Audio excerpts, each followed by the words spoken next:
ꯑꯉꯥꯡꯗ ꯇꯧꯕꯗ ꯆꯥꯈꯤꯗꯦ ꯅꯣꯏꯅ ꯑꯍꯥꯟꯕ ꯆꯥꯛꯈꯨꯝꯅ ꯇꯥꯏꯕꯪ ꯍꯧꯖꯤꯛꯀꯤ ꯃꯃꯥ ꯆꯥꯅꯤꯡꯉꯥꯏ ꯇꯧꯋꯦꯅ ꯃꯀꯧꯔꯤ ꯃꯦꯗ ꯏꯜꯂꯦ ꯑꯗꯨ ꯅꯠꯇꯦ ꯑꯍꯥꯟꯕ ꯆꯥꯛꯈꯨꯝꯅ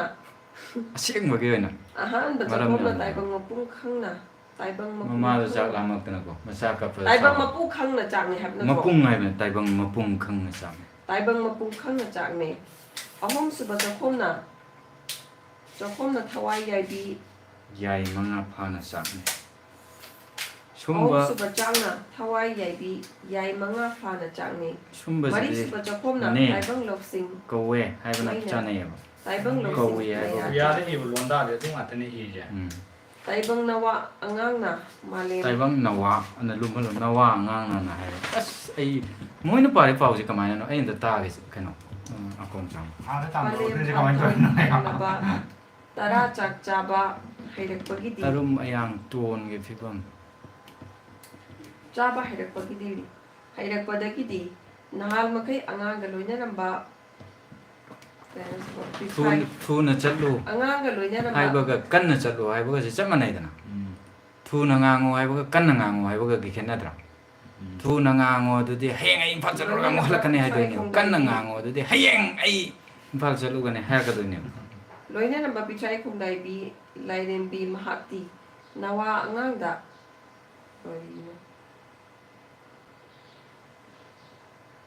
ꯍꯦ ꯑꯉꯥꯡꯗ ꯅꯣꯏ ꯂꯥꯎꯕ ꯍꯩꯔꯣꯏꯅ ꯑꯩꯅ ꯍꯥꯏꯔꯝꯃꯦ ꯅꯣꯏꯅꯗꯤ ꯍꯥꯏꯒꯗꯧꯅꯦꯕ ꯅꯋꯥ ꯑꯉꯥꯡꯗ ꯀꯩꯅꯣꯅ ꯍꯥꯏꯕ ꯑꯗꯨꯃꯥꯏꯅ ꯀꯔꯤꯑꯕ ꯍꯌꯦꯡ ꯅꯍꯥꯛꯀꯤ ꯑꯔꯣꯏꯕ ꯃꯇꯝ ꯂꯥꯛꯂꯕ ꯉꯥꯏꯈꯣ ꯁꯤꯝꯇ ꯉꯥꯏꯈꯣ ꯃꯣꯙꯨꯕꯂꯥꯅ ꯍꯥꯏꯕꯗꯣ ꯍꯩꯒꯗ꯭ꯔꯕ ꯍꯦ ꯑꯉꯥꯡ ꯍꯧꯖꯤꯛꯇꯤ ꯑꯩꯍꯥꯛ ꯁꯛ ꯂꯣꯠꯈ꯭ꯔꯒꯦꯅ ꯍꯩꯔꯣꯏꯅ ꯂꯧꯈꯠꯄ ꯍꯌꯦꯡ ꯅꯍꯥꯛꯀꯤ ꯑꯔꯣꯏꯕ ꯃꯇꯝ ꯃꯗꯨꯅ ꯀꯅꯥꯅ ꯇꯧꯅꯤ ꯂꯥꯛꯂꯕꯗ ꯍꯥꯏꯕꯗꯣ ꯕꯤꯖꯨꯅ ꯇꯧꯕꯗꯧꯕ ꯄꯣꯂꯣꯏ ꯃꯤꯡꯂꯦꯟꯒ ꯀꯩꯅꯣ ꯄꯣꯠꯂꯣꯏ ꯏꯃꯤꯡ ꯍꯣꯡꯂꯒ ꯍꯥꯏꯅ ꯀꯣꯂꯣꯏ ꯏꯃꯤꯡ ꯍꯣꯡꯂꯒ ꯅꯪꯕꯨ ꯂꯧꯕ ꯂꯥꯛꯀꯦ ꯄꯨꯟꯁꯤꯒꯤ ꯑꯔꯣꯏꯕ ꯍꯤꯊꯥꯡꯐꯝ ꯑꯗꯨꯗ ꯑꯩꯈꯣꯏ ꯑꯅꯤ ꯎꯅꯁꯤ ꯍꯥꯏꯅ ꯄꯥꯎꯖꯦꯜꯂꯝꯂꯒ ꯈꯣꯏꯃꯣꯝ ꯂꯥꯏꯔꯦꯝꯕꯤ ꯃꯥꯒꯤ ꯁꯛꯈ꯭ꯔꯦ ꯂꯥꯏꯔꯦꯝꯕꯤ ꯃꯥꯒꯤ ꯆꯦꯡꯅꯧ ꯁꯛꯇꯝ ꯎꯕꯗ ꯇꯥꯏꯕꯪ ꯅꯋꯥ ꯁꯛꯇꯝ ꯎꯗ꯭ꯔꯕꯗ ꯇꯥꯏꯕꯪ ꯅꯋꯥ ꯑꯉꯥꯡꯅ ꯂꯥꯏꯙꯤꯕꯤ ꯁꯥꯟꯅꯅꯤꯡꯕꯒꯤ ꯄꯨꯛꯅꯤꯡ ꯏꯍꯨꯜ ꯇꯨꯡꯏꯟꯅ ꯂꯥꯏꯙꯤꯕꯤ ꯁꯥꯟꯅꯕ ꯍꯧꯔꯛꯂꯤ ꯁꯤꯗ ꯂꯥꯏꯙꯤꯕꯤ ꯍꯥꯏꯈ꯭ꯔꯕꯅꯤꯅ ꯁꯤꯗ ꯂꯥꯏꯙꯤ ꯍꯥꯏꯔꯣ ꯂꯥꯏꯙꯤ ꯁꯥꯟꯅꯕ ꯍꯧꯔꯛꯂꯦ ꯋꯥꯍꯩ ꯑꯅꯤ ꯍꯟꯖꯟꯗꯅꯕ ꯑꯩꯁꯦ ꯌꯥꯝ ꯋꯥꯅ ꯑꯁꯨꯝꯅ ꯍꯣꯠꯅꯈ꯭ꯔꯖꯥꯠꯅꯤ ꯇꯥꯏꯕꯪ ꯄꯨꯟꯁꯤ ꯂꯝ ꯍꯧꯔꯛꯈꯤ ꯄꯨꯟꯁꯤ ꯂꯝ ꯍꯥꯏꯗꯨꯅꯤ ꯑꯁꯨꯝꯅ ꯇꯥꯏꯕꯪ ꯄꯨꯟꯁꯤ ꯂꯝ ꯍꯧꯔꯛꯈꯤ ꯄꯂꯦꯝ ꯃꯃꯥꯒꯤ ꯇꯝꯄꯥꯛꯇ ꯃꯆꯥ ꯑꯣꯏꯕꯅ ꯅꯋꯥ ꯑꯉꯥꯡ ꯑꯣꯏꯔꯤꯉꯩꯗ ꯐꯠꯇꯕ ꯀꯌꯥ ꯅꯝꯊꯤꯕ ꯀꯌꯥꯅꯤ ꯐꯠꯇꯕ ꯀꯌꯥ ꯅꯝꯊꯤꯕ ꯀꯌꯥꯅꯤ ꯑꯗꯨꯕꯨ ꯄꯨꯝꯅꯃꯛ ꯑꯗꯣ ꯃꯃꯥ ꯑꯣꯏꯕꯤꯅ ꯀꯔꯝꯕ ꯃꯇꯝꯗ ꯇꯨꯀꯠꯆꯩ ꯍꯪꯒꯣꯏ ꯍꯥꯏꯕ ꯌꯥꯎꯈ꯭ꯔꯕꯒꯦ ꯄꯨꯝꯅꯃꯛ ꯑꯁꯦ ꯃꯁꯛꯇꯤ ꯎꯗꯕ ꯃꯌꯥꯏꯗꯤ ꯆꯥꯎꯈ꯭ꯔꯕ ꯂꯪꯂꯥ ꯑꯁꯤꯅ ꯄꯨꯟꯕꯗꯒꯤ ꯉꯝꯕꯅꯤ ꯆꯦꯛꯂꯥ ꯑꯇꯩ ꯀꯔꯝꯅ ꯃꯥꯟꯅꯗꯕꯅꯣ ꯍꯥꯏꯔꯒꯗꯤ ꯆꯦꯛꯂꯥ ꯑꯇꯩꯒ ꯀꯔꯝꯅ ꯃꯥꯟꯅꯗꯕꯅꯣ ꯍꯥꯏꯔꯒꯗꯤ ꯑꯇꯩ ꯄꯣꯝꯕꯤ ꯆꯦꯛꯂꯥꯗꯤ ꯃꯍꯨꯝ ꯄꯣꯟꯖꯦꯜ ꯊꯅꯝꯂꯒ ꯎꯃꯪ ꯋꯥꯃꯪ ꯂꯝꯖꯥꯎ ꯂꯝꯍꯥꯡ ꯀꯣꯏꯄꯥꯏ ꯄꯥꯏꯗꯨꯅ ꯃꯆꯤꯟꯖꯥꯛ ꯊꯤꯕ ꯆꯠꯂꯤ ꯑꯗꯨꯕꯨ ꯆꯦꯛꯂꯥ ꯃꯍꯥꯛꯇꯤ ꯃꯍꯨꯝ ꯄꯣꯟꯖꯦꯜ ꯃꯌꯨꯝꯕꯨ ꯌꯥꯝꯅ ꯅꯨꯡꯁꯤꯖꯩ ꯃꯍꯨꯝꯕꯨ ꯋꯥꯡꯂꯦꯟ ꯃꯤꯀꯨꯞ ꯑꯃ ꯐꯥꯎꯕ ꯊꯥꯗꯣꯛꯄ ꯉꯝꯖꯗꯦ ꯃꯍꯨꯝ ꯄꯣꯟꯖꯦꯜ ꯃꯀꯣꯜ ꯑꯗꯨꯒ ꯄꯥꯏꯔꯦ ꯄꯥꯏꯃꯤꯟꯅꯩ ꯍꯜꯂꯛꯂꯦ ꯍꯜꯂꯛꯃꯤꯟꯅꯩ ꯀꯣꯂꯣꯏ ꯃꯃꯤꯡ ꯌꯥꯝꯈ꯭ꯔꯕ ꯆꯦꯛꯂꯥ ꯀꯌꯥꯅꯤ ꯀꯣꯂꯣꯏ ꯃꯃꯤꯡ ꯌꯥꯝꯈ꯭ꯔꯕ ꯆꯦꯛꯂꯥ ꯆꯥꯅꯤ ꯀꯌꯥꯠ ꯀꯥꯡꯂꯦꯟ ꯁꯥꯊꯧꯕꯁꯨ ꯀꯧꯋꯦ ꯀꯌꯥꯠ ꯀꯥꯡꯂꯦꯟ ꯁꯥꯊꯧꯕꯁꯨ ꯀꯧꯋꯦ ꯀꯥꯡꯂꯦꯟ ꯁꯥꯊꯧꯕꯁꯨ ꯀꯧꯋꯦ ꯋꯥꯛꯌꯦꯜ ꯍꯤꯍꯣꯟꯕ ꯍꯥꯏꯕꯁꯨ ꯃꯍꯥꯛꯅꯤ ꯋꯥꯛꯌꯦꯜ ꯍꯤꯍꯣꯟꯕ ꯍꯥꯏꯕꯁꯨ ꯃꯍꯥꯛꯅꯤ ꯅꯨꯡꯁꯤꯕ ꯂꯩꯔꯥꯡꯒꯤ ꯂꯩꯅꯝ ꯁꯪꯕ꯭ꯔꯩꯅꯦ ꯍꯥꯏꯕꯁꯨ ꯄꯣꯝꯕꯤ ꯃꯍꯥꯛꯄꯨꯅꯤ ꯄꯣꯝꯕꯤ ꯆꯦꯛꯂꯥꯅꯕꯨ ꯁꯒꯣꯜ ꯊꯧꯒꯗ꯭ꯔꯥ ꯄꯣꯝꯕꯤꯅ ꯊꯋꯥꯏꯅꯤ ꯂꯪꯅ ꯍꯛꯆꯥꯡꯅꯤ ꯂꯥꯡ ꯍꯥꯏꯕꯅꯤ ꯄꯣꯝꯕꯤꯅ ꯊꯋꯥꯏꯅꯤ ꯂꯥꯡꯅ ꯍꯛꯆꯥꯡꯅꯤ ꯊꯋꯥꯏ ꯍꯛꯆꯥꯡ ꯑꯅꯤꯒꯤ ꯃꯔꯝꯗ ꯂꯥꯏꯒꯤ ꯃꯁꯛ ꯑꯣꯏꯔꯕ Manglem Chaki Wakma Asaiba Singna Korjay Tabiramba Puya Adubu Pombi Lang Kawe Liza Singi Irang Ipaktana Liza Singi Irang Ipaktana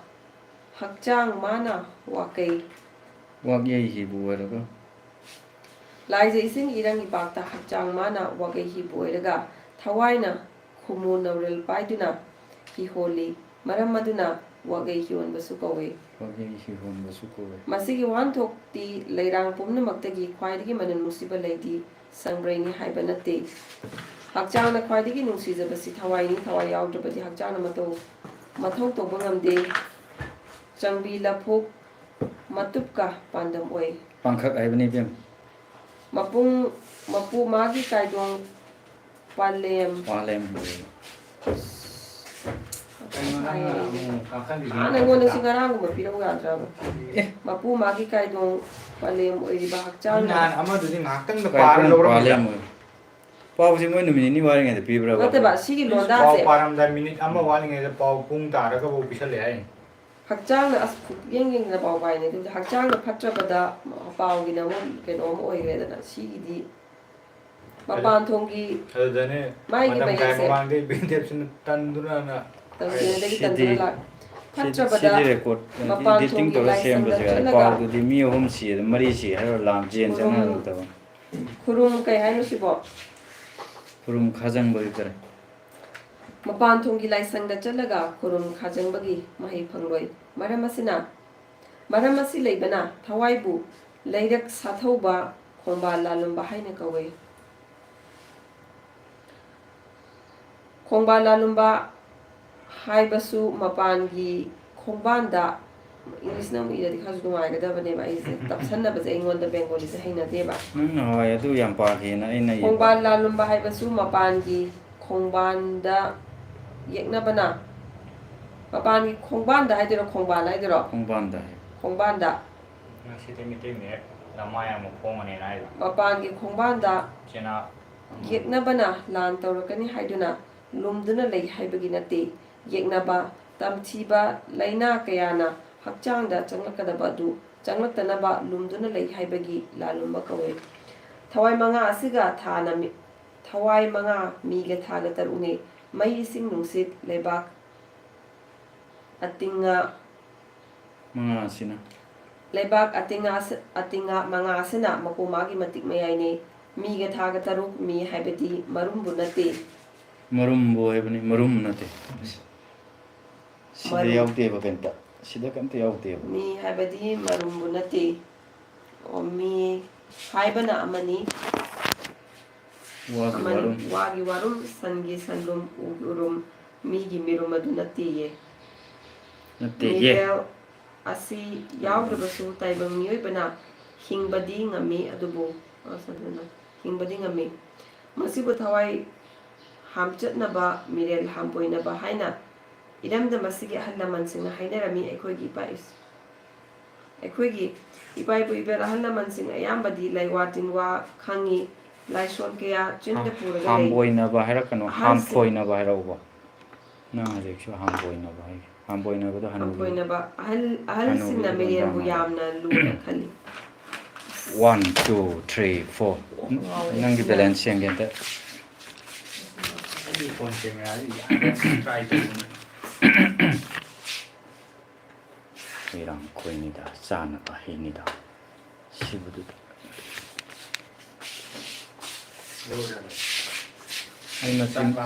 Aina ti foki sei du ta jira aina. Si title je aina jira moi foki sei du download tora de adu ha pra sine ka. Adu ha tu ya. Ai ba. Koi ni da na pe da tin ngrang ya. เป็นเชิญไหนแล้ว เป็นเชิญหน่อยแล้ว Adu pak LED kore da. biom Ai koi de adu smaina ni sing se ti bi achau ta. อ่าไม่เขาจะบ้าอยู่สิก็เชิญเลย Mo doi lo poi de no le lo mang ne se lo cha tu man. Fuk chau. ชัวร์ก็หลงได้หรอ F ฟ้ามันหลงได้ yar bo. Karigino herang khoi ko bataw jing si yamna haw bagira. Nang na ko athoi ba hei ne hai bi rami. ꯁꯣꯔ ꯍꯣꯟꯇꯣꯛꯑꯣꯕ ꯑꯗꯨꯒ ꯀꯔꯤꯒꯤꯅꯣ ꯍꯩꯔꯥꯡꯈꯣꯏ ꯀꯧꯕ ꯇꯥꯎꯖꯤꯡꯁꯤ ꯌꯥꯝꯅ ꯍꯥꯎꯕꯒꯤꯔ ꯍꯥꯏꯔꯛꯑꯣ ꯌꯥꯝꯅ ꯍꯥꯎꯕꯒꯤꯁꯨ ꯅꯠꯇꯦ ꯍꯩꯔꯥꯡꯈꯣꯏꯗꯤ ꯄꯨꯟꯁꯤꯔꯣꯜꯒ ꯃꯔꯤ ꯂꯩꯅꯕ ꯄꯥꯎꯇꯥꯛ ꯍꯩꯅꯤ ꯍꯥꯏꯗꯣꯏꯅꯤ ꯆꯥꯎꯔꯥꯛꯄ ꯀꯔꯤꯅꯣ ꯍꯥꯏꯕꯗꯣ ꯍꯥꯏꯐꯦꯠ ꯈꯪꯕ ꯅꯨꯡꯉꯥꯏꯗꯅ ꯄꯥꯎꯒꯤ ꯂꯣꯟꯗꯥ ꯑꯃ ꯂꯩꯈ꯭ꯔꯅꯤꯅ ꯍꯩꯈ꯭ꯔꯦ ꯇꯧꯈ꯭ꯔꯦ ꯀꯩꯅꯣꯒꯤ ꯇꯥꯏꯞꯇ ꯁꯤꯟꯊꯣꯏꯗꯤ ꯁꯨꯃꯥꯏꯅ ꯍꯥꯏ ꯍꯩꯔꯥꯡꯈꯣꯏꯗꯤ ꯄꯨꯟꯁꯤꯔꯣꯜꯒ ꯃꯔꯤ ꯂꯩꯅꯕ ꯄꯥꯎꯇꯥꯛ ꯍꯩꯅꯤ ꯑꯅ ꯍꯥꯏ ꯃꯈꯣꯏ ꯄꯥꯎꯒꯤ ꯄꯥꯎ ꯂꯣꯏꯁꯟꯕꯒꯤꯗꯣ ꯂꯣꯏꯁꯤꯟꯕ ꯍꯩꯅꯤ ꯇꯧꯈ꯭ꯔꯦ ꯃꯌꯥꯝꯗꯣ ꯍꯥꯏꯔꯕꯅꯤ ꯑꯥꯗꯗꯤ ꯅꯪ ꯑꯗꯥꯏ ꯅꯪꯒꯤ ꯀꯩꯅꯣꯁꯤ ꯀꯨꯝꯍꯩ ꯌꯦꯡꯉꯣ ꯀꯧꯏꯁꯦ ꯑꯦ ꯂꯣꯏꯅ ꯍꯥꯏꯕꯤꯌꯨꯀꯣ ꯀꯧꯋꯦꯅꯀꯣ ꯀꯧꯋꯦ ꯏꯑꯅ ꯏꯔꯝꯒꯅꯦꯕ ꯑꯦꯅ ꯂꯣꯏ ꯍꯥꯏꯕꯤꯔꯛꯑꯣ ꯑꯥꯗ ꯈꯪꯉꯅꯤ ꯍꯩꯔꯥꯡꯈꯣꯏ ꯍꯩꯀꯣꯜꯗ ꯄꯥꯟꯕ ꯍꯩꯔꯥꯡ ꯃꯈꯜ ꯑꯃꯅꯤ ꯑꯍꯜ ꯂꯃꯟꯁꯤꯡꯅ ꯃꯥꯂꯦꯝꯒꯤ ꯍꯩꯀꯣꯜꯗ ꯄꯥꯟꯕ ꯍꯩꯔꯥꯡ ꯄꯨꯝꯅꯃꯛꯇꯒꯤ ꯍꯩꯔꯥꯡꯈꯣꯏꯅ ꯑꯊꯣꯏꯕ ꯍꯩꯅꯤ ꯍꯥꯏꯅꯔꯤꯕꯁꯤ ꯀꯔꯤꯒꯤꯅꯣ ꯍꯩꯔꯥꯡꯈꯣꯏ ꯀꯧꯕ ꯍꯩꯁꯤꯗꯨ ꯇꯥꯟꯅꯗꯣꯔꯦ ꯇꯥꯎꯖꯤꯡ ꯍꯩꯁꯤ ꯌꯥꯝꯅ ꯍꯥꯎꯕ ꯔꯦꯀꯣꯔꯗ ꯂꯧꯗ꯭ꯔꯤꯕꯣ ꯅꯠꯇꯦ ꯌꯥꯝꯅ ꯍꯥꯎꯕꯒꯤ ꯃꯣꯏꯁꯦ ꯀꯩꯝ ꯇꯥꯗꯤꯌꯦ ꯇꯞꯄꯒꯤꯔ ꯑꯩꯒꯤ ꯂꯦꯚꯦꯜꯗꯣ ꯈꯤꯇ ꯂꯩꯈꯠꯇ꯭ꯔꯗꯤ ꯌꯥꯔꯣꯏ ꯁꯤ ꯑꯣꯏꯔꯃꯥꯜꯂꯦ ꯅꯪꯒꯤꯁꯦ ꯄꯨꯡꯁꯤꯁꯨ ꯌꯧꯔꯦ ꯇꯧꯔꯤꯁꯦ ꯌꯥꯏ ꯑꯩꯒꯤꯁꯨ ꯔꯦꯀꯣꯔꯠ ꯂꯧꯒꯗꯣꯔꯤꯕꯅꯤ ꯍꯧꯖꯤꯛꯁꯦ ꯉꯥꯏ ꯂꯩꯔꯕꯅꯤ ꯌꯥꯏ ꯄꯨꯡ ꯌꯧꯕꯒ ꯄꯥꯎ ꯍꯣꯡꯕꯗ ꯌꯥꯔꯦꯀꯣ ꯇꯞ ꯊꯣꯡ ꯉꯥꯡꯊꯣꯛꯈꯤꯕ ꯑꯩꯒꯤꯁꯦ ꯇꯥꯖꯗꯦ ꯅꯨꯡꯉꯥꯏꯇꯦ ꯇꯥꯗ꯭ꯔꯁꯨ ꯁꯨꯝꯗꯤ ꯀꯥꯏꯗꯦ ꯇꯥꯔꯁꯨ ꯀꯣ ꯑꯩꯒꯤ ꯂꯦꯚꯦꯜꯁꯦ ꯍꯜꯂꯣ ꯇꯞꯄꯦ ꯆꯣꯈꯣꯡ ꯇꯝꯕ ꯈꯔ ꯇꯞꯇꯦꯗ ꯍꯜꯂꯣ ꯌꯥꯔ ꯃꯥꯜꯂꯦ ꯎꯗ꯭ꯔꯦ ꯃꯥꯏ ꯈꯨꯆꯠꯁꯦ ꯁꯤ ꯄꯤꯛꯄꯩꯅꯦ ꯆꯥꯎꯊꯣꯛ ꯍꯜꯂꯣ ꯀꯔꯤꯒꯤꯅꯣ ꯍꯜꯂꯣ ꯍꯩꯔꯥꯡꯈꯣꯏ ꯀꯧꯕ ꯇꯥꯎꯖꯤꯡꯁꯤ ꯍꯧꯗ꯭ꯔꯤꯌꯦ ꯌꯥꯝꯅ ꯍꯧꯔꯣ ꯍꯥꯎꯕ ꯌꯥꯔꯦ ꯍꯧꯔꯣ ꯅꯪꯒꯤ ꯕꯦꯂꯦꯟꯁꯇꯨ ꯌꯦꯡꯍꯧꯔꯣ ꯍꯥꯏꯕ ꯍꯜꯂꯣ ꯁꯤ ꯑꯩꯒꯤ ꯂꯥꯏꯟꯁꯦ ꯀꯔꯝꯕꯅꯣ ꯁꯤꯔꯣ ꯃꯥꯅꯦ ꯑꯗꯣꯝ ꯊꯝꯕ ꯅꯥꯀꯟ ꯍꯜꯂꯣ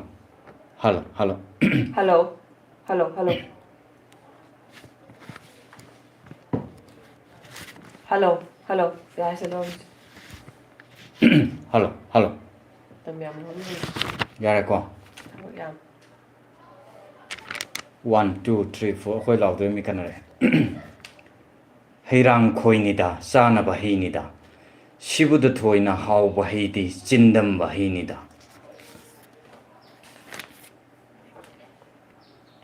ꯍꯩꯔꯥꯡꯈꯣꯏ ꯍꯩꯀꯣꯜꯗ ꯄꯥꯟꯕ ꯍꯩꯔꯥꯡ ꯃꯈꯜ ꯑꯃꯅꯤ ꯑꯍꯜ ꯂꯃꯟꯁꯤꯡꯅ ꯃꯥꯂꯦꯝꯒꯤ ꯍꯩꯀꯣꯜꯗ ꯄꯥꯟꯕ ꯍꯩꯔꯥꯡ ꯄꯨꯝꯅꯃꯛꯇꯒꯤ ꯍꯩꯔꯥꯡꯈꯣꯏꯅ ꯑꯊꯣꯏꯕ ꯍꯩꯅꯤ ꯍꯥꯏꯅꯔꯝꯃꯤ ꯀꯔꯤꯒꯤꯅꯣ ꯍꯩꯔꯥꯡꯈꯣꯏ ꯀꯧꯕ ꯇꯥꯎꯖꯤꯡ ꯍꯩꯁꯤ ꯌꯥꯝꯅ ꯍꯥꯎꯕꯒꯤꯔ ꯈꯔ ꯇꯞ ꯃꯥꯜꯂꯤ ꯁꯦꯝꯕꯗ ꯈꯤꯇꯪ ꯂꯩꯈꯠꯄ ꯌꯥꯕ꯭ꯔꯥ ꯌꯥꯝꯅ ꯍꯥꯎꯕꯒꯤꯁꯨ ꯅꯠꯇꯦ ꯍꯩꯔꯥꯡꯈꯣꯏꯗꯤ ꯄꯨꯟꯁꯤꯔꯣꯜꯒ ꯃꯔꯤ ꯂꯩꯅꯕ ꯄꯥꯎꯇꯥꯛ ꯍꯩꯅꯤ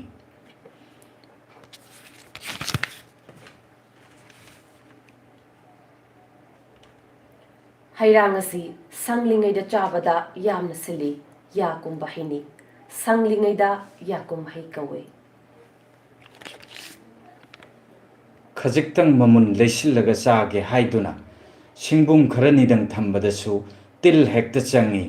ꯑꯍꯜ ꯂꯃꯟꯁꯤꯡꯅ ꯇꯤꯟꯖꯪ ꯍꯩꯕꯨ ꯀꯧꯔꯝꯃꯤ ꯃꯥꯏ ꯍꯧꯖꯤꯛ ꯈꯨꯄꯥꯗꯨ ꯐꯖꯗ꯭ꯔꯥ ꯍꯣꯔꯦꯟ ꯄꯥꯎ ꯇꯥꯔꯛꯈꯤꯅꯤ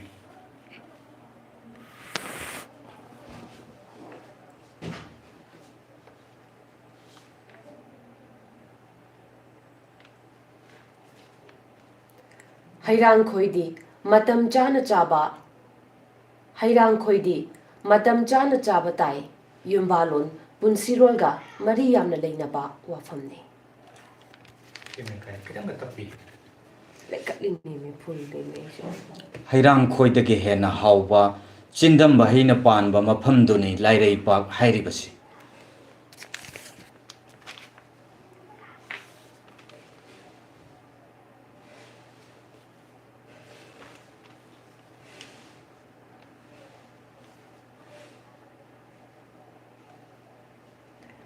ꯆꯤꯟꯗꯝꯕ ꯍꯩꯔꯥꯡ ꯑꯁꯤꯁꯨ ꯃꯩꯗꯤꯡꯉꯨ ꯁꯅꯥ ꯀꯩꯊꯦꯜꯒꯤ ꯂꯣꯛꯃꯥꯏꯗ ꯌꯣꯟꯅꯅꯕ ꯍꯩꯔꯥꯡ ꯅꯠꯇꯦ ꯌꯣꯟꯅꯕ ꯍꯥꯏꯌꯣ ꯂꯥꯜꯂꯦꯕ ꯆꯤꯟꯗꯝꯕ ꯍꯩꯔꯥꯡ ꯑꯁꯤꯁꯨ ꯃꯩꯗꯤꯡꯉꯨ ꯁꯅꯥ ꯀꯩꯊꯦꯜꯒꯤ ꯂꯣꯛꯃꯥꯏꯗ ꯌꯣꯟꯅꯕ ꯍꯩꯔꯥꯡ ꯅꯠꯇꯦ ꯂꯣꯏꯕꯤ ꯆꯤꯡꯒꯤ ꯄꯣꯏꯔꯩꯇꯝꯒꯤ ꯍꯩꯀꯣꯜꯗꯁꯨ ꯐꯪꯗꯕ ꯍꯩꯅꯤ ꯍꯩꯔꯥꯡ ꯑꯁꯤ ꯀꯗꯥꯏꯗ ꯄꯥꯟꯕꯒꯦ Hairang aduna panba mafamdi unpi mana yongam nungsagi maisana changdaba nongju na su chot ngamdaba yuha na su yodaba yuseng na su niktaba pamba kaina na thaikhiba sarol nongsana changamdaba laigi leipak lairei pak ne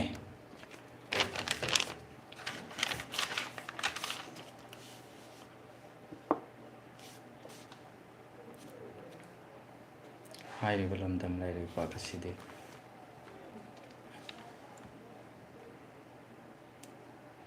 pokpi palem magi tampak oram le hairiba lamdam lairaipak asidi apokpi palem imagi tampak oiramle. thank you Lekhala ga kaino tawise onara baba khoni. Sindam bahirang asina taibang nawa siung tangan ge sindam yate nang nong leta gre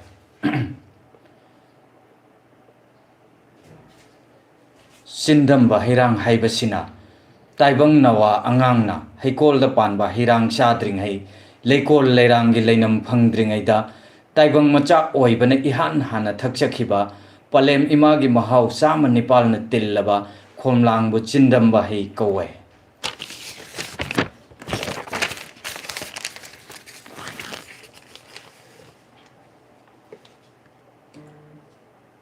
Palemi magi matam tamlen tampak takta leiringai matamda nonglei nungsit akan bayuar habana chingba tamthiba kaya lakani haibasi kidana thawaina ning tamna nungaina leiramni tappe yamna matamgi isel tunginna punsi yumbal tamlakle mitta isa urakle ngasi kari sagani hayengina kari leire isagi kari isugi kari matamgi isel tunginna punsi yumbal tamlakle mitta isa urakle ngasi kari sagani hayengina kari leire isagi kari isugi kari khankhibana nungsirabi imagi tampakta oina jaramba panthaugi samu nangalda kolaga kejakhibagi matamdo lapna tamna lehore masibu sukki matolna inkhatkhiba kawe Ai se yaro. Onthongna je mai kapin je. kanti clip property sanga lekhatkhi kya ne Sana be am da horen se mala patane ta. Siful ne ble khalise. microphone dina ba konjena Palem ki tampak ta nawai hakchang wene leingi matam da si ule na tra. mai si lokthong nga la jara ambom dom to onar yo ante si lokthong nga la ba. Lokho ju chama na ni. ko jumana ya honoro maidingu sana kaithel gi lokmai da yona ba hirang natte adu microphone ka tappa maidingu maidingu adu Nang na bukyan se khara hawe ba. Ado ni nga wo to ta. Ai na si.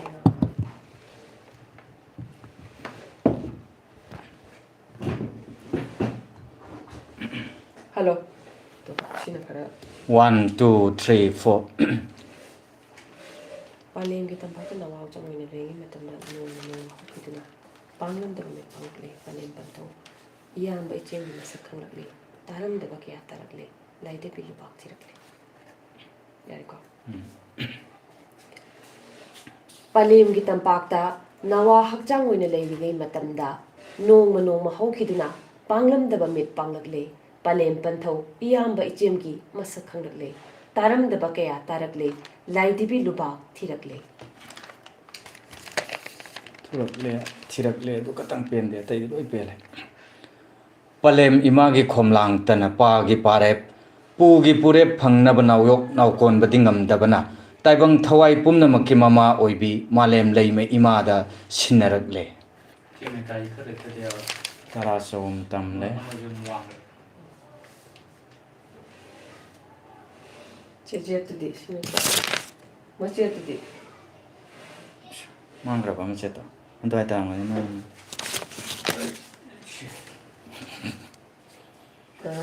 Sini tro. kulep to sidai da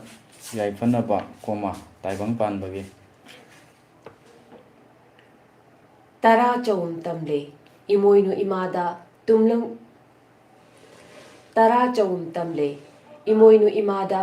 tunglam chatki yaifanana ba taibang pangi mapu khoyum sidabada ima leimaren sidabi leisrel apun bida ꯆꯨꯝꯕ Sumi. The cereal apple bida. Nawang tawa. Deck ꯑꯝꯇꯪ ꯍꯟꯖꯩ ꯇꯔꯥ ꯆꯧꯝ ꯇꯝꯂꯦ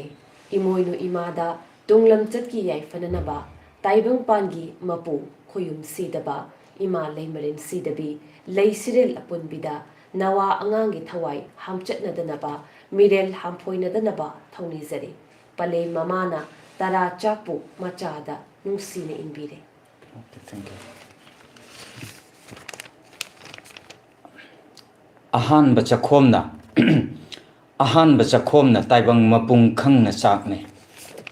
ani so bachakhom ꯅꯛꯁꯜꯂꯒ ꯉꯥꯡꯉꯣ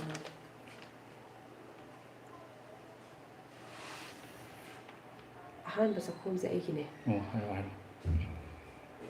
ꯑꯩꯅ ꯍꯦꯟꯖꯟꯅ ꯍꯥꯏꯒꯔꯦ ꯁꯤꯗ ado haro yar pale mama na do aina haidong na ꯑꯩꯅ ꯍꯥꯏꯖꯟꯈ꯭ꯔꯦꯕ oh do hai pale mama na tara sakpu machada nungsine inbire ꯑꯍꯥꯟꯕ ꯆꯈꯣꯝꯅ ꯇꯥꯏꯕꯪ ꯃꯄꯨ ꯈꯪꯅ ꯆꯥꯛꯅꯤ natte mapung hayo ꯑꯍꯥꯟꯕ ꯆꯈꯣꯝꯅ ꯇꯥꯏꯕꯪ ꯃꯄꯨ ꯈꯪꯅ ꯆꯥꯛꯅꯤ ani suba chakhomna malem ima khangna chakne ꯑꯍꯨꯝꯁꯨꯕ ꯆꯈꯣꯝꯅ ꯊꯋꯥꯏ ꯌꯥꯏꯕꯤ ꯌꯥꯏ ꯃꯉꯥ ꯐꯥꯅ ꯆꯥꯛꯅꯤ ꯃꯔꯤꯁꯨꯕ ꯆꯈꯣꯝꯅ ꯇꯥꯏꯕꯪ ꯂꯧꯁꯤꯡ ꯃꯩꯔꯥ ꯆꯥꯛꯅꯤ matau asumna laija isinga yenna mammam kuk kuk hainabu tara chawum tamle taibang monopong oibagi chinjak chaba haure fu dore ba kanam tawre iskan namna ꯇꯥꯏꯕꯪ ꯅꯋꯥ ꯑꯉꯥꯡꯅ ꯄꯂꯦꯝ ꯄꯟꯊꯧ ꯐꯪꯂꯕ ꯇꯔꯥ ꯆꯥꯛ ꯆꯥꯕ ꯍꯩꯔꯛꯄꯗꯒꯤꯗꯤ ꯅꯍꯥꯜ ꯃꯈꯩ ꯑꯉꯥꯡꯒ ꯂꯣꯏꯅꯔꯝꯕ ꯄꯤꯊ꯭ꯔꯥꯏ ꯈꯣꯡꯗꯥꯏꯕꯤ ꯂꯥꯏꯔꯦꯝꯕꯤ ꯃꯍꯥꯛꯇꯤ ꯅꯋꯥ ꯑꯉꯥꯡꯗ he angang hojikte ehak sak lot khage palem panthau napu nabel oibasinga he angang hojikte ehak sak lot khage palem panthau napu nabel oibasinga angai taibang kumhai sanaduna matam khara leiro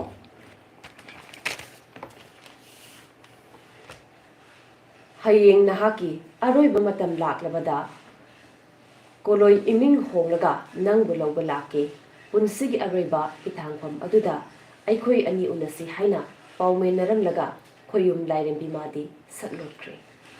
paumen lamlaga hai fajagadawba paumen naramlaga hai dabida fare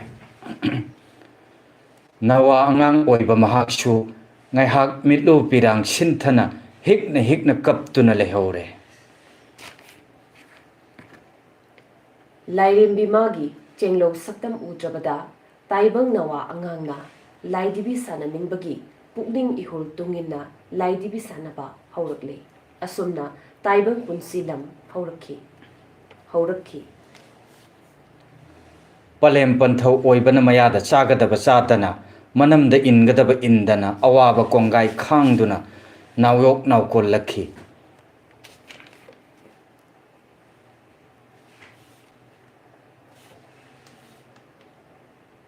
ꯄꯂꯦꯝ ꯃꯥꯒꯤ ꯇꯝꯄꯥꯛꯇ tatte mamage ꯄꯂꯦꯝ ꯃꯃꯥꯒꯤ ꯇꯝꯄꯥꯛꯇ ꯃꯆꯥ ꯑꯣꯏꯕꯅ ꯅꯋꯥ ꯑꯉꯥꯡ ꯑꯣꯏꯔꯤꯉꯩꯗ ꯐꯠꯇꯕ ꯀꯌꯥ ꯅꯝꯊꯤꯕ ꯀꯌꯥꯅꯤ ꯑꯗꯨꯕꯨ ꯄꯨꯝꯅꯃꯛ ꯑꯗꯣ ꯃꯃꯥ ꯑꯣꯏꯕꯤꯅ ꯀꯔꯝꯕ ꯃꯇꯝꯗ ꯇꯨꯀꯠꯆꯩ ꯍꯪꯒꯣꯏ ꯍꯥꯏꯕ ꯌꯥꯎꯈ꯭ꯔꯕꯒꯦ ꯄꯨꯝꯅꯃꯛ ꯑꯁꯦ ꯃꯁꯛꯇꯤ ꯎꯗꯕ ꯃꯌꯥꯏꯗꯤ ꯆꯥꯎꯈ꯭ꯔꯕ ꯂꯪꯂꯥ ꯑꯁꯤꯅ ꯄꯨꯟꯕꯗꯒꯤ ꯉꯝꯕꯅꯤ malem taibang sida atei cheklaga manadaba chekla ama lei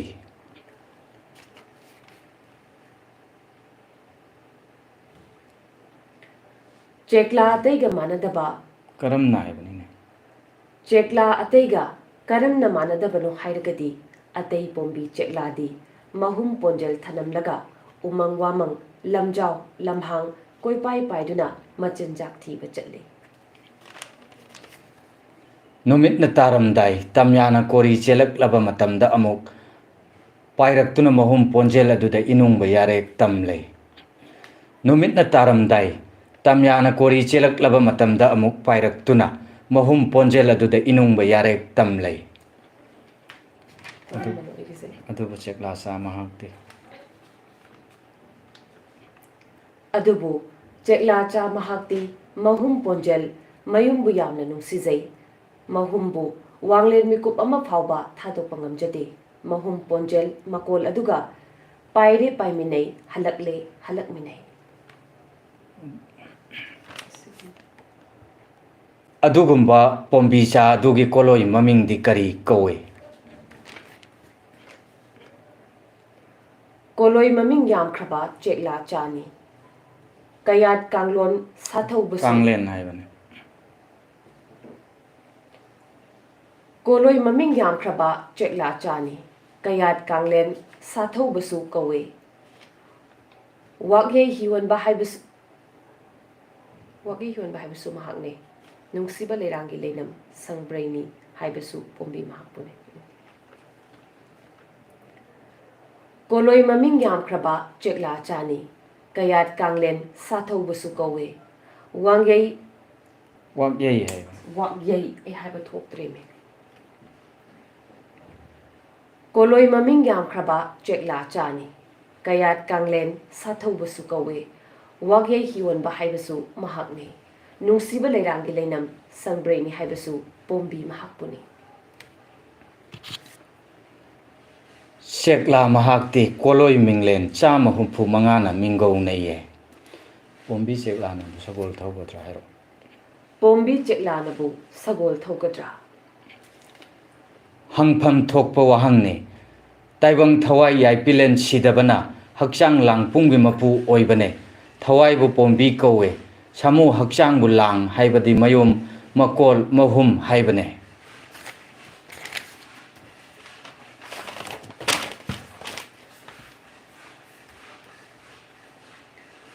pombi na thawai ni lang hakchang ni thawai hakchang anigi maramda laigi masak oiraba manglem chatki wakma asaiba singna khorjai thabiramba puya adubu pombi lang kawe ꯍꯛꯆꯥꯡꯅ ꯀꯥꯡꯂꯦꯟ ꯑꯣꯏꯔꯒ ꯊꯋꯥꯏꯅ ꯁꯥꯊꯧꯕ ꯑꯣꯏꯗꯨꯅ ꯀꯣꯏꯅ ꯆꯠꯃꯤꯟꯅꯩ. ꯍꯤꯡꯅꯕ ꯄꯨꯟꯁꯤꯒꯤ ꯂꯥꯟꯐꯝꯗ ꯊꯧꯗꯥꯡ ꯌꯥꯃꯤꯟꯅꯩ. ꯊꯋꯥꯏ ꯃꯥꯅ ꯍꯛꯆꯥꯡꯗ ꯋꯥꯔꯕꯁꯨ ꯋꯥꯏ ꯍꯥꯏꯗꯦ.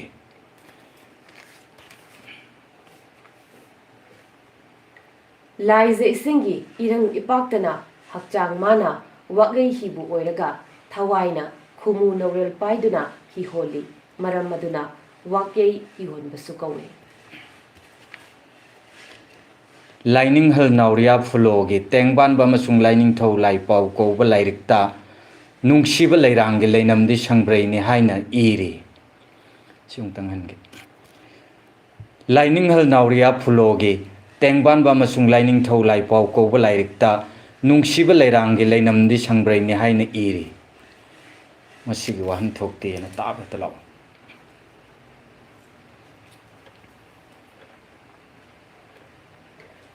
masigi wahan thokti leirang pumnamaktagi khwaidagi nungsiba leidi sangbrai masigi wahan thokti leirang pumnamaktagi khwaidagi manam nungsiba leidi sangbrai ni haiba natte ꯍꯛꯆꯥꯡ ꯀꯌꯥꯠ ꯀꯥꯡꯂꯦꯟꯕꯨ ꯃꯇꯝ ꯄꯨꯝꯅꯃꯛꯇ ꯁꯪꯗꯨꯅ ꯌꯨꯝꯁꯪꯕ ꯑꯣꯏꯅ ꯂꯩꯕꯤꯔꯤꯕ ꯊꯋꯥꯏꯕꯨꯅꯤ. ꯍꯛꯆꯥꯡ ꯀꯌꯥꯠ ꯑꯅꯣꯛꯁꯤ ꯅꯥꯀꯜ ꯑꯃ ꯈꯨꯝꯖꯔꯦ. ꯍꯛꯆꯥꯡ ꯀꯌꯥꯠ ꯀꯥꯡꯂꯦꯟꯕꯨ ꯃꯇꯝ ꯄꯨꯝꯅꯃꯛꯇ ꯁꯪꯗꯨꯅ ꯌꯨꯝꯁꯪꯕ ꯑꯣꯏꯅ ꯂꯩꯕꯤꯔꯤꯕ ꯊꯋꯥꯏꯕꯨꯅꯤ.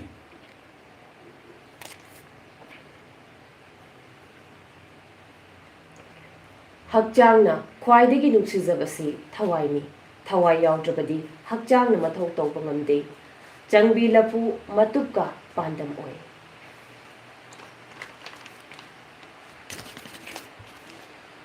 ꯌꯥꯏꯄꯤꯂꯦꯟ ꯁꯤꯇꯞꯄ ꯃꯍꯥꯛꯅ ꯂꯩꯕꯗꯒꯤ ꯍꯛꯆꯥꯡꯕꯨ ꯆꯤꯡꯎ ꯃꯥꯏꯆꯧꯁꯤꯡꯅ ꯌꯥꯏꯄꯤꯂꯦꯟ ꯁꯤꯇꯞꯄ ꯃꯍꯥꯛꯅ ꯂꯩꯕꯗꯒꯤ ꯍꯛꯆꯥꯡꯕꯨ ꯆꯤꯡꯎ ꯃꯥꯏꯆꯧꯁꯤꯡꯅ ꯂꯥꯏꯁꯪ ꯑꯊꯣꯏꯕꯅꯤ ꯍꯥꯏꯅꯔꯝꯃꯤ. ꯍꯛꯆꯥꯡꯗ ꯈꯣꯡꯅ ꯁꯣꯛꯂꯒ ꯂꯥꯏꯕꯛ ꯀꯠꯄꯗꯤ ꯈꯣꯏꯌꯨꯝ ꯂꯥꯏꯒꯤ ꯂꯥꯏꯁꯪ ꯑꯣꯏꯕꯗꯒꯤꯅꯦ. ꯃꯁꯤꯗ ꯑꯃꯀꯣ ꯏꯁꯤꯡꯇꯪ ꯕꯥꯔ ꯇꯧ. ꯃꯄꯨ ꯃꯥꯒꯤ ꯀꯥꯏꯗꯣꯡ ꯄꯥꯂꯦꯝ ꯑꯣꯏꯔꯤꯕ ꯍꯛꯆꯥꯡꯅ ꯐꯠꯇ꯭ꯔꯕꯗ ꯂꯥꯏꯅꯥ ꯀꯌꯥꯒꯤ ꯆꯥꯛꯇꯥꯐꯝ ꯑꯣꯏꯔꯕꯗ ꯍꯥꯏꯌꯣꯀꯣ. ꯂꯥꯏꯅꯥ ꯀꯌꯥꯒꯤ ꯆꯥꯛꯇꯥꯐꯝ ꯑꯣꯏꯔꯕꯗꯅ ꯐꯠꯇ꯭ꯔꯕꯗ ꯂꯥꯏꯅꯥ ꯀꯌꯥꯒꯤ ꯆꯥꯛꯇꯥꯐꯝ ꯑꯣꯏꯔꯕꯗ leina kayagi satakam oirabada ko mapu magi kaidong palem oiriba ꯄꯥꯂꯦꯝ kaidong palem oiriba hakchang na ko laina kaya gi natte hakchang na phatrabada laina kaya gi oiriba hakchang na phatrabada laina kaya gi sakta saktapam oirabada papan thongi laisang da chatlaga khurum khajang bagi mahi phangdo khurum khajang bagi mahi phangoi maram asi leibana thawai bu leirak sathauba thongba lalum bahai na ko mapu magi kaidong palem oiriba hakchang na phatrabada laina kayagi chattafam oirabada mapan thongi laisang da chatlaga khurum khajang bagi mahi phangoi maram asi leibana thawai leirak sathauba thawai bu talyam thawai bu de loyan maram asi leibana de ko ke horga noi mapu magi kaidong palem oiriba hakchang na phatrabada laina kayagi chaktafam oirabada mapan thongi laisang da chatlaga khurum khajang bagi mahi phangloi maram asi leibana thawai bu leirak sathauba khongba lalumba haina kawe leirak haibati leirak haibati taibang na chatnariba lambi leirak asi natte leirak haibati taibang na chatnariba lambi leirak asi natte kayat nungda leiriba singli nauri sing asibuni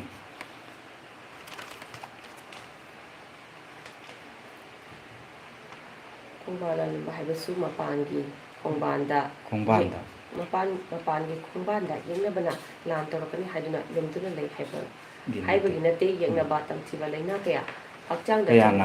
kayana changlakadaba adu changlak tanaba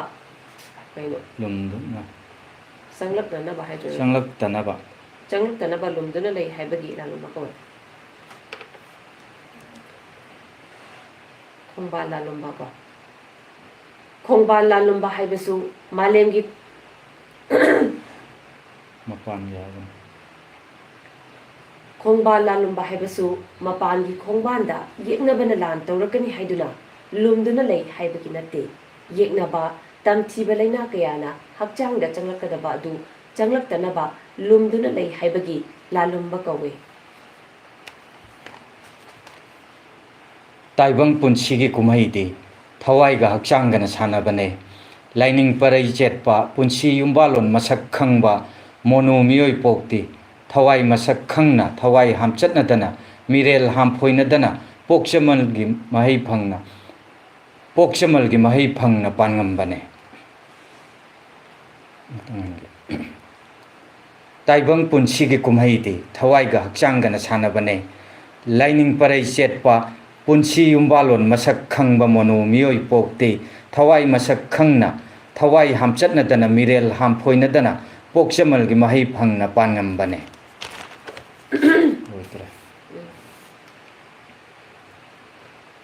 thawai manga miga thaga tarukni mai ising nungset leibak atinga manga asana mapu magi matik mayai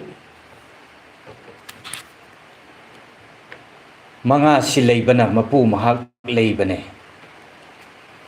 miga thana taruk mi haibati miga thana taruk mi haibadi marumbu nate mi haibana amani wagi warum sangi sanlum ugi urum migi mirum adu nate mirel haibadi thawai gi matik mayai manga oiriba mai sing nungsit leipak atinga manga suba thawai manga siga loinana mirel hanba kouba mayai ama leiriye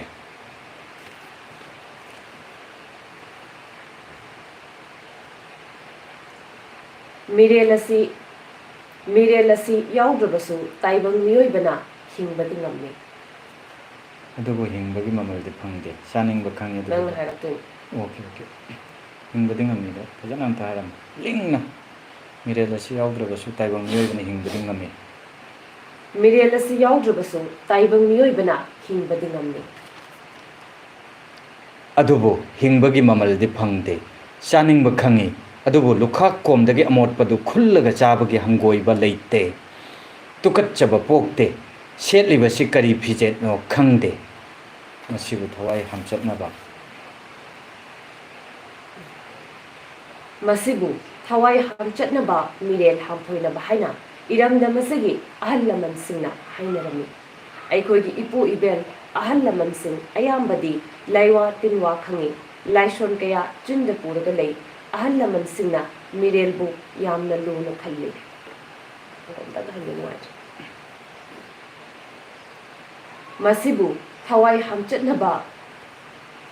ꯃꯁꯤꯕꯨ ꯊꯋꯥꯏ ꯍꯥꯝꯆꯠꯅꯕ ꯃꯤꯔꯦꯜ ꯍꯥꯝꯐꯣꯏꯅꯕ ꯍꯥꯏꯅ ꯏꯔꯝꯗꯝ ꯑꯁꯤꯒꯤ ꯑꯍꯜ ꯂꯃꯟꯁꯤꯡꯅ ꯍꯥꯏꯅꯔꯝꯃꯤ ꯑꯩꯈꯣꯏꯒꯤ ꯏꯄꯨ ꯏꯕꯦꯜ ꯑꯍꯜ ꯂꯃꯟꯁꯤꯡ ꯑꯌꯥꯝꯕꯗꯤ ꯂꯥꯏꯋꯥ ꯇꯤꯟꯋꯥ ꯈꯪꯏ ꯂꯥꯏꯁꯣꯟ ꯀꯌꯥ ꯆꯤꯟꯗ ꯄꯨꯔꯒ ꯂꯩ ꯑꯍꯜꯁꯤꯡꯅ ꯃꯤꯔꯦꯜꯕꯨ ꯌꯥꯝꯅ ꯂꯨꯅ ꯈꯜꯂꯤ ꯑꯉꯥꯡ ꯅꯋꯥ ꯑꯃ ꯎꯗꯒꯤ ꯇꯥꯕ ꯑꯃꯗꯤ ꯏꯁꯤꯡꯗ ꯇꯥꯕꯗ ꯀꯣꯟꯈꯠꯂꯒ ꯃꯃꯥ ꯃꯕꯣꯛꯅ ꯃꯄꯥꯅ ꯃꯄꯨꯅ ꯅꯤꯡꯁꯥꯅ ꯂꯋꯥꯏ ꯂꯦꯝꯐꯨꯗ ꯀꯥꯝꯂꯒ ꯏꯆꯥꯒꯤ ꯏꯁꯨꯒꯤ ꯊꯋꯥꯏ ꯃꯉꯥ ꯃꯤꯒ ꯊꯥꯅ ꯇꯔꯨꯛꯃꯛ ꯊꯋꯥꯏ ꯍꯥꯝꯆꯠꯅꯕ ꯃꯤꯔꯦꯜ ꯍꯥꯝꯐꯣꯏꯅꯕ ꯌꯥꯗꯦ ꯃꯝ ꯃꯝ ꯂꯥ ꯂꯥ ꯀꯨꯛ ꯀꯨꯛ ꯍꯥꯏꯅ ꯊꯋꯥꯏ ꯃꯤ ꯀꯧꯈꯠꯅꯔꯝꯂꯤꯕꯅꯤ ꯌꯥꯔꯦ ꯂꯣꯏꯔꯦ ꯑꯉꯥꯡ ꯅꯋꯥ ꯑꯃ ꯎꯗꯒꯤ ꯇꯥꯕ ꯑꯃꯗꯤ ꯏꯁꯤꯡꯗ ꯇꯥꯕꯗ ꯀꯣꯟꯈꯠꯂꯒ ꯃꯥꯏꯕ ꯃꯥꯏꯕꯤ ꯀꯧꯕ ꯅꯪꯗ꯭ꯔꯤꯉꯩꯗ ꯑꯉꯥꯡ ꯑꯗꯨꯕꯨ ꯂꯧꯈꯠꯂꯒ ꯀꯣꯟꯈꯠꯂꯒ ꯑꯥꯗ ꯇꯧꯕꯁꯦ ꯃꯣꯏꯅ ꯑꯉꯥꯡ ꯅꯋꯥ ꯑꯃ ꯎꯗꯒꯤ ꯇꯥꯕ ꯑꯃꯗꯤ ꯏꯁꯤꯡꯗ ꯇꯥꯕꯗ ꯃꯥꯏꯕ ꯃꯥꯏꯕꯤ ꯀꯧꯕ ꯅꯪꯗ꯭ꯔꯤꯉꯩꯗ ꯑꯉꯥꯡ ꯑꯗꯨꯕꯨ ꯂꯧꯈꯠꯂꯒ ꯀꯣꯟꯈꯠꯂꯒ ꯃꯃꯥ ꯃꯕꯣꯛꯅ ꯃꯄꯥꯅ ꯃꯄꯨꯅ ꯅꯤꯡꯁꯥꯅ ꯂꯋꯥꯏ ꯂꯦꯝꯐꯨꯗ ꯀꯥꯝꯂꯒ ꯏꯆꯥꯒꯤ ꯏꯁꯨꯒꯤ ꯊꯋꯥꯏ ꯃꯉꯥ ꯃꯤꯒ ꯊꯥꯅ ꯇꯔꯨꯛꯃꯛ ꯊꯋꯥꯏ ꯍꯥꯝꯆꯠꯅꯕ ꯃꯤꯔꯦꯜ ꯍꯥꯝꯐꯣꯏꯅꯕ ꯌꯥꯗꯦ ꯃꯝ ꯃꯝ ꯂꯥ ꯂꯥ ꯀꯨꯛ ꯀꯨꯛ ꯍꯥꯏꯗꯨꯅ ꯊꯋꯥꯏ ꯃꯤ ꯀꯧꯈꯠꯅꯔꯤꯕꯅꯤ ꯑꯣꯀꯦ ꯊꯦꯡꯛ ꯌꯨ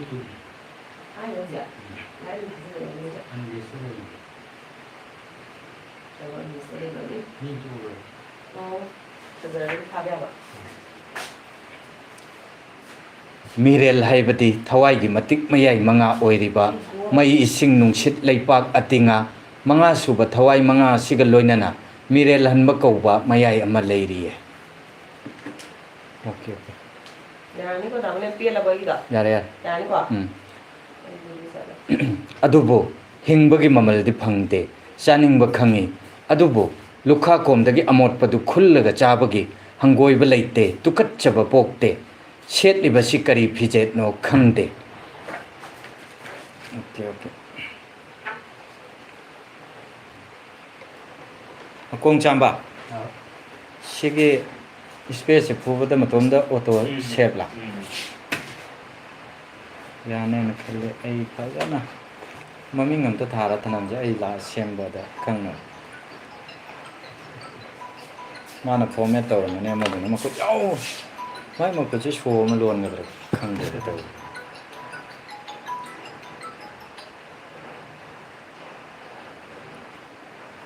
ꯁꯣ ꯑꯃ ꯇꯛ ꯂꯣꯟꯖꯜꯂꯒ ꯃꯥꯏ ꯃꯈꯨꯠꯁꯦ